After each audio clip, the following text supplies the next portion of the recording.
یوسف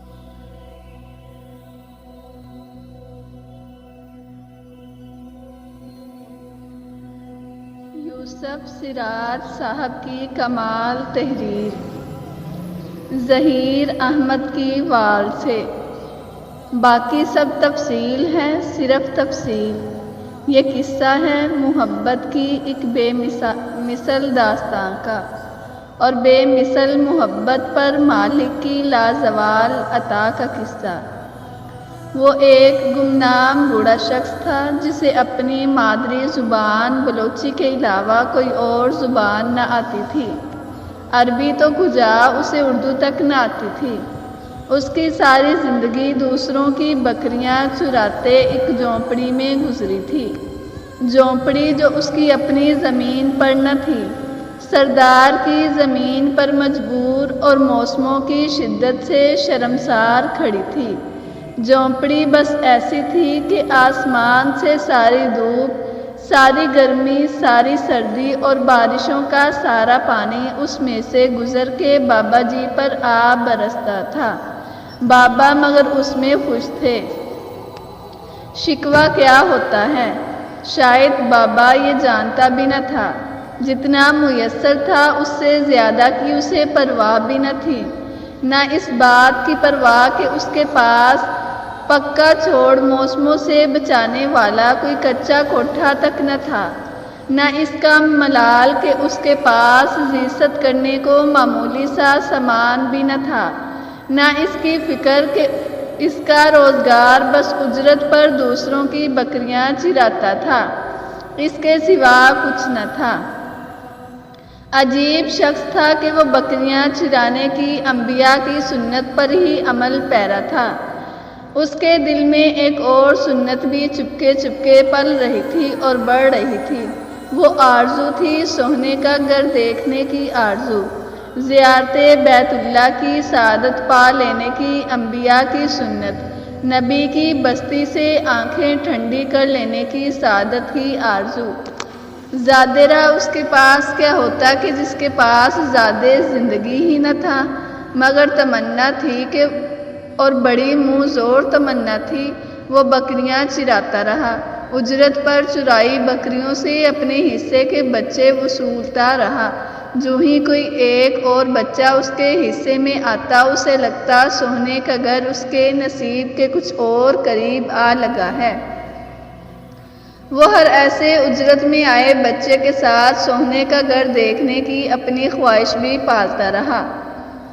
پھر ایک دفعہ جب تن پر اچھے کپڑے نہ تھے، پاؤں میں مناسب جوتا نہ تھا، جھونپڑی میں موسموں کی شدت روکنے کی موزوں صلاحیت نہ تھی، اس کے پاس بکریوں کی اجرت کے کچھ پیسے جمع ہو گئے، تب اس کا چاؤ دیکھا نہ جاتا تھا کہ اس کے دل نے الارم بجایا، سونے کے گھر دیکھنے کا ٹائم آ گیا۔ عشق کے امتحان مگر ابھی اور بھی تھے، ابھی محبوب کے ہاں حاضری کا ٹائم نہ آیا تھا۔ انسانیت پر کرونا کا امتحان آ گیا تھا۔ اس نے رضا کی گردن جھکائی اور تمنا بغل میں داب لی۔ وہ انتظار کی سولی پہ ٹنگ گیا۔ کرونا گزرا تو در محبوب تک جانے کے لیے زیادہ راہ اور بڑھ گیا تھا۔ اسی دوران اس کے پاس مگر کچھ اور بکریاں آ گئی تھی۔ ان بکریوں کا عمر بھر کی جمع پونجی کا، زندگی بھر کی محنت کا اور بھلا کیا مصرف ہو سکتا تھا۔ اس نے بکریاں بیچی اور در یار دیکھنے کو چل دیا۔ نہ ساتھ کوئی ساتھی اور نہ رشتہ دار، مگر اس راہ کا ہر مسافر اپنا ہی تو ہوتا ہے۔ ایک تھیلا بغل میں دبائے بالآخر ایک سویر وہ سونے کے مدینے میں کھڑا تھا۔ اسے اپنے نصیب پر یقین نہ آتا تھا۔ وہ ڈل کے کندھوں کے ساتھ بہت آرام سے حرکت کرتا تھا کہ یہ مدینہ تھا جہاں بایزید بھی سانس گم کر بیٹھے۔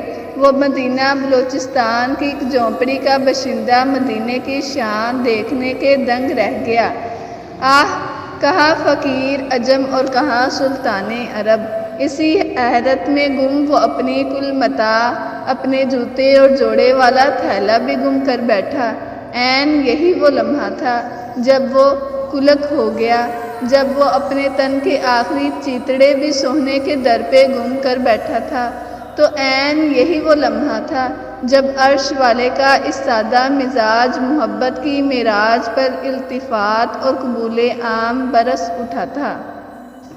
عین اسی لمحے آسمانی میڈیا حرکت میں آیا اور صحابہ کے حلیے والا بزرگ کے نام سے وہ عرب و عجم کے میڈیا پر وائرل ہو گیا۔ گویا جبریل کے ذریعے عرش سے اس بندے کے قبول عام اور محبوب عام و خاص ہونے کا اعلان ہو گیا۔ اب خود اسے معلوم نہ تھا کہ وہ جو اپنے طے گم ہوا پھرتا ہے، اس سے زیادہ مدینہ اور اہل مدینہ کی دنیا میں مشہور کوئی نہیں۔ سبھی جانتے ہیں کوئی 30 لاکھ کے قریب اس بار زائرین ارض مقدس میں تھے۔ ان میں کروڑ پتی بھی ہوں گے اور ارب پتی بھی۔ وہاں 3 دفعہ کا وزیر اعظم بھی تھا اور جانے کون کون رستم زماں، محدث زماں وہاں موجود تھا۔ جو بھی تھا گمنام ہی تھا، یہاں کا مشہور شخص اور زبان ضد عام شخص، مگر آج کے دن ایک ہی تھا، اور وہ تھا وہ بابا عبدالقادر مری، جو 15 سال سے لوگوں کی بکریوں کے ساتھ اپنی ایک تمنا پال کے یہاں آ کے گم ہو گیا تھا۔ وہ بکریاں پال تھا تو یقیناً اس کا مالک بھی تو بڑا لجپال تھا۔ اس نے اسے فرش سے اٹھایا اور عرب و عجم میں نامور کر دیا، تاجروں اور تاجوروں سے زیادہ نامور کر دیا۔ اب عرب و عجم سے اس بابے کو پکارا جا رہا ہے۔ میڈیا اور عرب کے مخیر حضرات حج پہ بلانے کو اس کے پیچھے پڑے ہیں۔ ہم تم کو خدا کی نے ڈیوٹی لگا دی کہ اس کی کہانیاں کہیں اور سنیں اور سنائیں۔ سارے پڑھے لکھے ایک ان پڑھ کی کہانی سنائیں۔ اللہ اللہ، یہ قصہ ہے محبت کی ایک مثل داستان کا، اور بے مثل محبت پر مالک کی لازوال عطا کا قصہ۔ باقی سب تفصیل ہے، صرف تفصیل۔